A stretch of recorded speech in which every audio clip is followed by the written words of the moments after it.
کچھ ہے اس صدی میں وہ تنہا رضا کا ہے۔ آئیے کچھ عرض و معروف سے بیشتر انتہائی احترام کے ساتھ اپنے اور ساری کائنات کے مرکز عقیدت حضور احمد مصطفیٰ محمد مصطفیٰ صلی اللہ علیہ وسلم کی بارگاہ گہربار میں غلامانہ انداز میں درود و سلام کی ڈالیاں نچھاور کریں۔ اللہم صلی علی سیدنا مولانا محمد المادن الکرم وابن الکریم وآلہ وبارک وسلم۔ صلاۃ و سلام علیک یا سیدی یا رسول اللہ صلی اللہ علیہ وسلم۔ محترم حضرات، آج کی اس مختصر سی گفتگو میں مختصر کچھ بنیادی باتیں آپ کے گوشے گزار کرنی ہیں جو ہمارے ایمان اور عقیدے کے لیے بے حد اہم اور ضروری ہے، کیونکہ مسلمان کے لیے سب سے بڑی دولت اس کا ایمان ہی ہوتا ہے۔ اگر ایمان سلامت ہے تو اس کی ساری چیزیں سلامت ہے، اور اگر ایمان برباد ہو جائے تو دنیا و آخرت تباہ ہو جائے۔ اس لیے یہ آج کی نئی بات نہیں ہے، بلکہ دور رسالت سے یہ چلا آ رہا ہے۔ خود سرکار مصطفیٰ صلی اللہ علیہ وسلم کی حیات طیبہ میں ایسے لوگ تھے جو محبوب کبریا کے سامنے کہتے تھے قالوا آمنا، ہم یا رسول اللہ آپ پر ایمان لائے، اور جب وہاں سے گزر جاتے تھے، وہاں سے ہٹ جاتے تھے قالوا، تو وہ کہتے تھے کہ ہم یوں تو استہزاء کر رہے تھے، محمد سے مذاق کر رہے تھے۔ اور جب اللہ نے یہ دیکھا تو ارشاد فرمایا اللہ یستہزئ بہم ویمدھم فی طغیانہم یعمہون، وہ میرے محبوب کا کیا مذاق اڑائیں گے، اللہ ان کا استہزاء فرماتا ہے۔ اللہ انہیں ایسی جگہوں پر گھسیٹے گا جہاں کا وہم و گمان نہیں کر سکتے ہیں۔ میرے ملت کے نوجوانوں، لوگ یہ سمجھتے ہیں کہ علماء کرام یہ جو باتیں کرتے ہیں ایمان عقیدے کو لے کر کے، یہ اپنی طرف سے کر کے پیش کرتے ہیں۔ یقین جانیے کوئی مولوی ملا اپنی طرف سے یہ کہنے کی جسارت اور طاقت نہیں رکھتا ہے کہ وہ اپنی طرف سے کچھ اللہ کے رسول کے بارے میں کہے۔ یہ وہی کہتا ہے جو اللہ تبارک و تعالیٰ نے ہمیں تعلیم قرآن مقدسہ کے ذریعہ عطا فرمائی ہے۔ جب نبی پاک علیہ السلام پر آپ کی حیات طیبہ میں انگلیاں اٹھائی گئی، آپ کا مذاق اڑایا گیا، اور آپ پر بہتان ترازی کی گئی، اور آپ پر طرح طرح کے الزام تراشیاں کی گئی، تو میرے مدینے والے سرکار مکے کے تاجدار خاموش رہے، لیکن اللہ خاموش نہ رہا۔ اس نے قرآن مقدسہ میں ہر جگہ پر اعلان فرماتا رہا، ہر جگہ پر بتاتا رہا کہ یہ وہ محبوب ہیں جو سارے محبوبوں کے محبوب ہیں، بلکہ محبوب رب العالمین ہیں، ان پر ساری دنیا کا دار و مدار ہے۔ اگر یہ نہ ہوتے تو کائنات کا وجود نہ ہوتا، یہ نہ ہوتے تو عرش و کرسی نہ ہوتے، یہ نہ ہوتے تو لوح و قلم نہ ہوتے، یہ نہ ہوتے تو پائے تخت عرش کا نہ ہوتا، یہ نہ ہوتے تو جنت و دوزخ نہ ہوتے، یہ نہ ہوتے تو میری بارگاہ کے مقربین فرشتے نہ ہوتے، یہ نہ ہوتے تو آسمان کا سایہ اور زمین کا بچھونا نہ ہوتا، بلکہ یوں کہو یہ نہ ہوتے تو کائنات کا وجود نہ ہوتا۔ اور یہی تو اعلیٰ حضرت نے بھی فرمایا کہ وہ جو نہ تھے تو کچھ نہ تھا،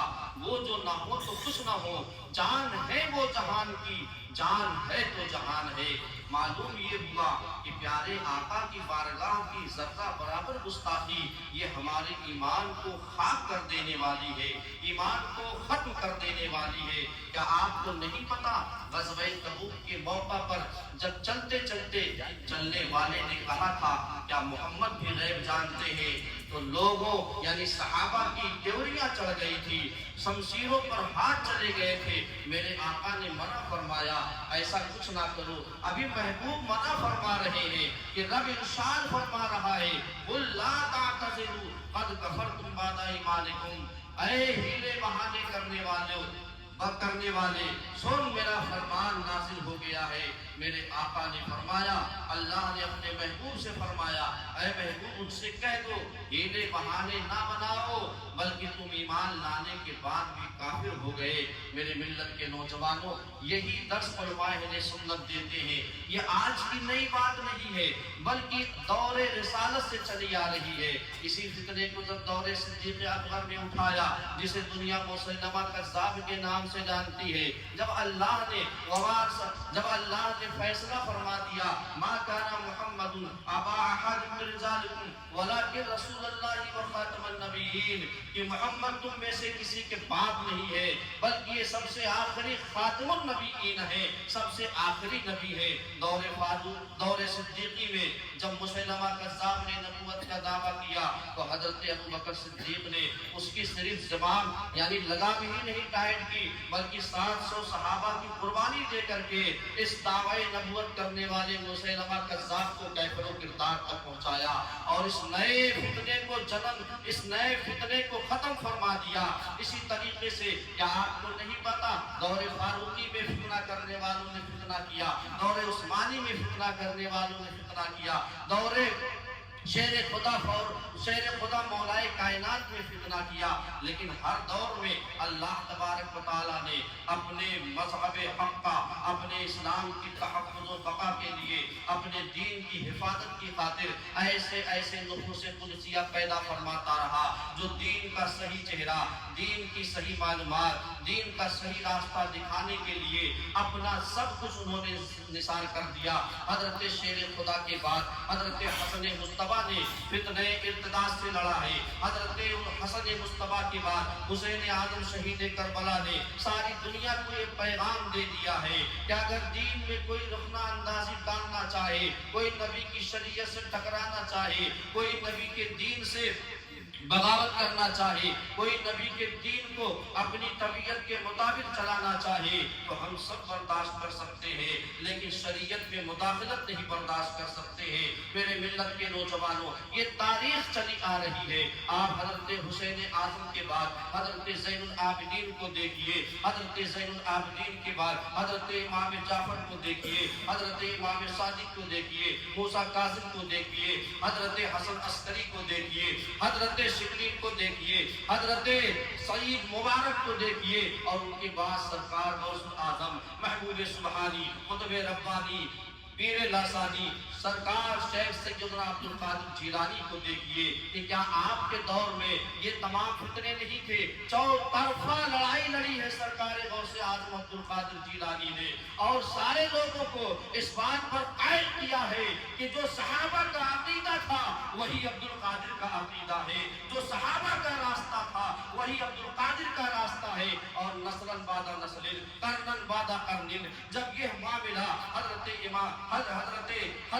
مولانا امام احمد رضا خان علی رحمت الرضوان تک پہنچتا ہے تو اعلیٰ حضرت نے اپنے اسلاف کے راستے کو اختیار کر کے، ان کی عادت و اطوار کو اختیار کر کے، اور ان کے علوم کا وارث بن کر کے ساری دنیا کی جو رہنمائی فرمائی ہے، وہ ساری دنیا کی جو رہنمائی فرمائی ہے وہ کسی سے ڈھکی اور چھپی ہوئی نہیں ہے، بلکہ ساری دنیا میں آپ نے ببانگ دہل اپنے اسلاف کی اتباع کرتے ہوئے قرآن و احادیث کی روشنی میں اور مجتہدین کے اجتہاد کی روشنی میں ببانگ دہل اس بات کا اعلان کیا ہے کہ شریعت میں مداخلت اور ناموس رسالت پر حملہ اور نبی کی شان میں گستاخی یہ کبھی برداشت نہ کی جائے گی، اس لیے کہ یہ وہ اعمال ہے جس سے دین سلامت نہیں رہتا ہے بلکہ دین برباد ہو جاتا ہے اور انسان کی دنیا و آخرت خراب ہو جاتی ہے۔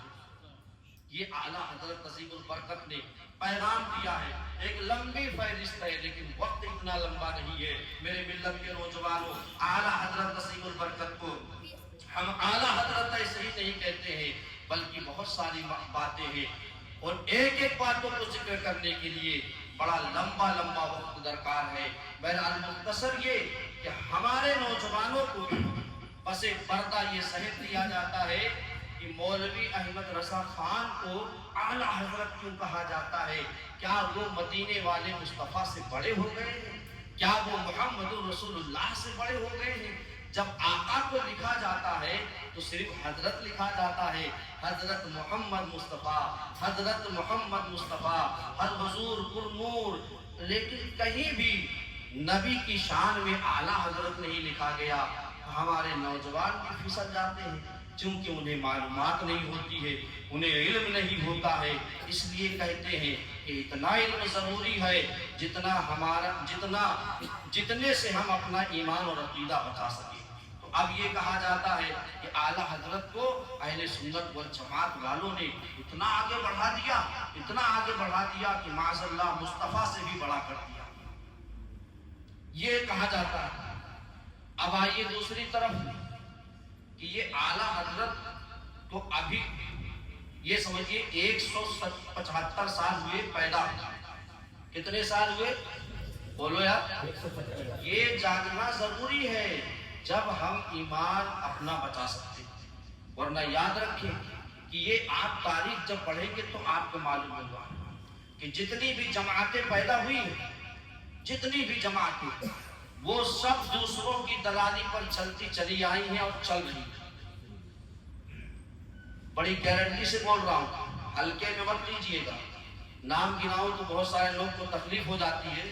بہرحال جتنی جماعتیں ہیں اور جو اپنے اپنے انداز میں دین کے نام پر کام کر رہی ہے، وہ دین کا فائدہ نہیں بلکہ دینداروں کے ایمان پر ڈاکہ ڈال رہی ہے، اس لیے کہ ان کا رشتہ جب تک مصطفیٰ جان رحمت سے ختم نہیں ہوگا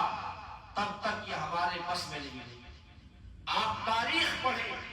کہ وہ لوگوں کو دنیا کبھی بھی اپنے دامے فریب میں نہ لا سکی، اپنے بہکاوے میں نہ لا سکی، جو آخر دم تک مصطفیٰ کا غلام بنا رہا اور جو مصطفیٰ کا وفادار رہا، وہ کبھی بھی ان کے دامے فریب میں نہ آیا۔ کوئی دار و رسم کے بندے کو چون لیا، کسی نے گلے کو کٹوا دیا، کسی نے گھر بار تباہ و برباد کروا دیا، کسی کو دیواروں میں چن دیا گیا، کسی کو کنویں میں لٹکا دیا گیا، لیکن آخر دم تک کہتا رہا کہ میں مصطفیٰ کے جام محبت کا مست ہوں۔ یہ وہ نشہ نہیں جسے ترشی اتار دے۔ دنیا حیران و سستر ہے آج بھی کہ مصطفیٰ جان رحمت کی محبت کا جام کیسا ہے کہ جو ایک بار پی لیتا ہے پھر ساری دنیا ایک طرف ہو جائے اور دیوانے محمد ایک طرف ہو جائے۔ جبھی تو ہم کہتے ہیں کہ دیوان گانے عشق محمد کو دیکھ کر گھبرا گئی ہے گردش دورہ کبھی کبھی۔ انہی دیوانوں میں ایک دیوان گانے عشق محمد کا نام ہے مولوی احمد رضا خان۔ تو میں عرض کر رہا تھا کہ ساری جماعتیں جو ہیں وہ کسی نہ کسی کے ضرور دم پہ چلتی ہے، سیاسی مالی اقتدار کے دم پہ چلتی ہے، لیکن ایک اہل سنت والجماعت ایسی جماعت ہے جو کسی کے ٹکڑوں پہ نہیں پلتی ہے بلکہ مدینے کے تاجدار کے ٹکڑوں پہ پلتی ہے۔ اور یہی ہم بتانا چاہتے ہیں کہ اعلیٰ حضرت کو اعلیٰ حضرت جب ہم کہتے ہیں تو دنیا عجیب و غریب کیفیت پہ مبتلا ہو جاتی ہے کہ اعلیٰ حضرت کو اعلیٰ حضرت کیوں کہتے ہیں۔ تو آؤ اس کا جواب ہمارے علماء نے یہ دیا ہے کہ کیا اعلیٰ حضرت سے پہلے کسی کو اعلیٰ نہیں کیا گیا؟ آپ بتائیے، امام حسین کو امام نہیں کیا گیا؟ شہید کربلا امام الشہداء سید الشہداء نہیں کہا گیا؟ کیا ان کے بعد سرکار امام اعظم ابو حنیفہ جسے ساری دنیا امام اعظم کے نام سے جانتی ہے، یہ تابعین ہے یعنی صحابہ سے ان کی ملاقات ہے اور یہ وہ ہے کہ ان کے دور سے امام اعظم کہا جا رہا ہے۔ آپ بتائیں کہ اس وقت سے لے کے اب تک کسی کو اعتراض ہوا کہ امام اعظم تو مدینے والے سرکار ہیں جو سارے نبیوں رسولوں کے امام ہیں، آپ کیسے امام اعظم بن گئے؟ اسی طریقے سے ایک لمبی فہرست ہے کہ کوئی بھی شخص کو جب ایسے القاب دیے جاتے ہیں تو نبی سے موازنہ نہیں کیا جاتا،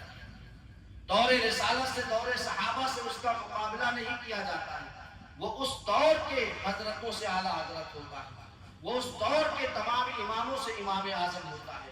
اس دور کے تمام شیوخ کا شیخ الشیوخ ہوا کرتا ہے، وہ اس دور کے تمام اہل علم کا امام ہوا کرتا ہے۔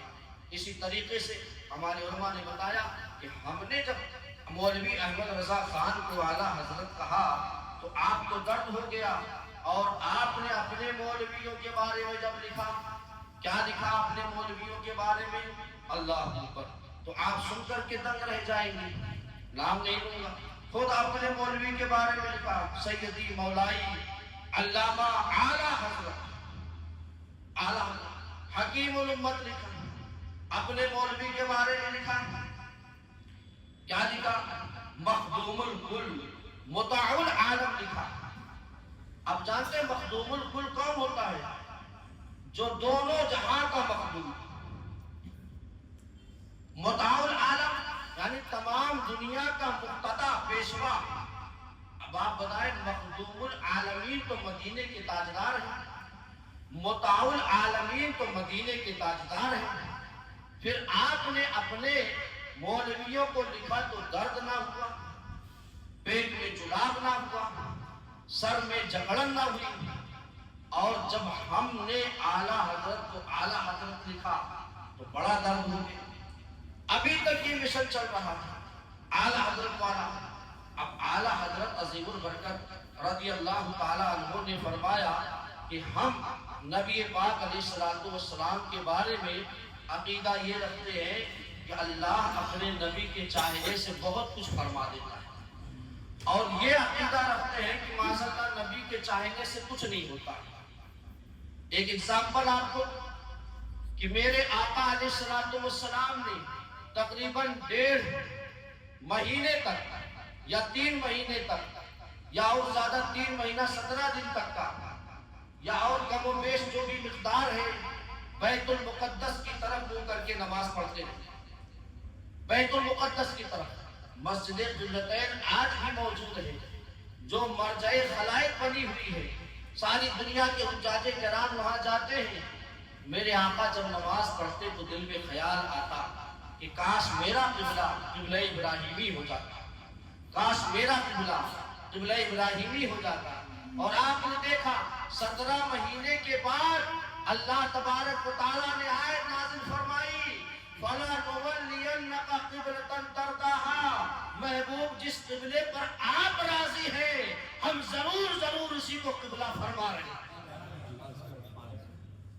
کون کہتا ہے نبی کے چاہنے سے کچھ نہیں ہوتا؟ اللہ قرآن فرما رہا ہے، میرے آقا علیہ السلام یہ دل میں چاہ رہے ہیں، اور اللہ فرما رہا ہے، اللہ فرما رہا ہے فَلَنُوَلِّيَنَّكَ قِبْلَةً تَرْضَاهَا، اور اس کے آگے کی آیت ہے کہ ہم تمہارا بار بار آسمان کی طرف نظریں اٹھانا دیکھ رہے ہیں۔ تو جیسے ہی حکم ہوا اللہ کا، عین حالت نماز میں، ظہر کی نماز میں 2 رکعت قبلہ بیت المقدس اور 2 رکعت قبلہ کعبۃ اللہ۔ آپ اندازہ فرمائیں، اسی طریقے سے میرے آقا علیہ السلام نے چاہا، جو چاہا وہ اللہ نے فرما دیا۔ اللہ کے رسول فرماتے ہیں میں چاہوں تو یہ میرے دائیں بائیں کے پہاڑ سونے اور چاندی کے ہو جائیں، میں چاہوں تو ابھی ایسا ہو جائے، میں چاہوں تو ویسا ہو جائے، اور جیسا جیسا نبی نے چاہا ویسا ویسا اللہ نے فرما دیا۔ اب یہ کہتے نبی کے چاہنے سے کچھ نہیں ہوتا۔ اعلیٰ حضرت عظیم البرکت نے یہی فرمایا کہ خدا کی رضا چاہتے ہیں 2 عالم، اور خدا چاہتا ہے رضائے محمد۔ اسی لیے ہم کہتے ہیں نبی کا خیال نماز میں آئے تو ہماری نماز مکمل ہوتی ہے، اور یہ کہتے معاذ اللہ نبی کا خیال نماز میں آ جائے تو نماز ہی نہیں ہوتی۔ کیا کہتے ہیں؟ نماز میں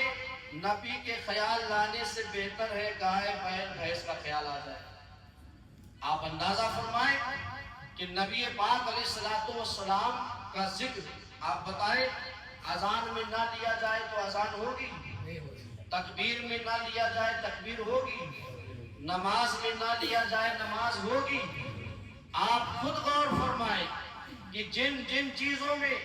اسم محمد نہ لیا جائے تو وہ چیز نامکمل ہے، پھر سے ادا کی جائے تو آپ خود ہی فیصلہ فرمائیں کہ جس نماز میں نبی کا خیال نہ آئے وہ نماز کیسی ہے۔ ہر حال میں نبی کا خیال آنا ہے۔ اسی کو اعلیٰ حضرت نے فرمایا کہ ہماری نماز تو حقیقت میں وہی نماز ہوتی ہے جس میں ہم اپنے نبی کو یاد کرتے ہیں، اس لیے کہ یہ اللہ نے درس دیا ہے، یہ اللہ نے درس دیا ہے کہ میرے نبی کی یاد اپنی عادت بنا لو،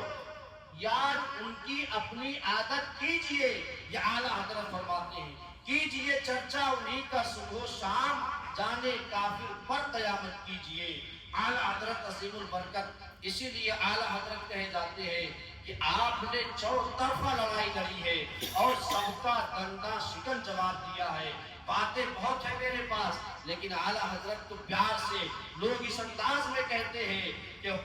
حسن بھی عشق متانت بھی ہے اعلیٰ حضرت، حسن بھی عشق متانت بھی ہے اعلیٰ حضرت، دین کے رنگ بھی نکہت بھی ہے اعلیٰ حضرت، اور مخزن فلسفہ ہے معدن منطق بھی ہے، مخزن فلسفہ ہے معدن منطق بھی ہے،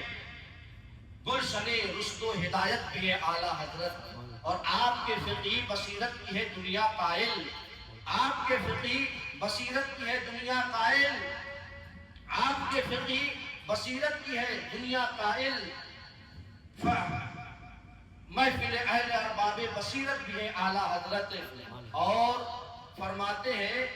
کہ صاحب حال ہے اور شرع کے پابند بھی ہیں، صاحب حال ہے اور شرع کے پابند بھی ہیں، اعلی جدت و ندرت بھی ہیں اعلیٰ حضرت، اور صرف ارباب نظر ہی کے وہ رہبر تو نہیں،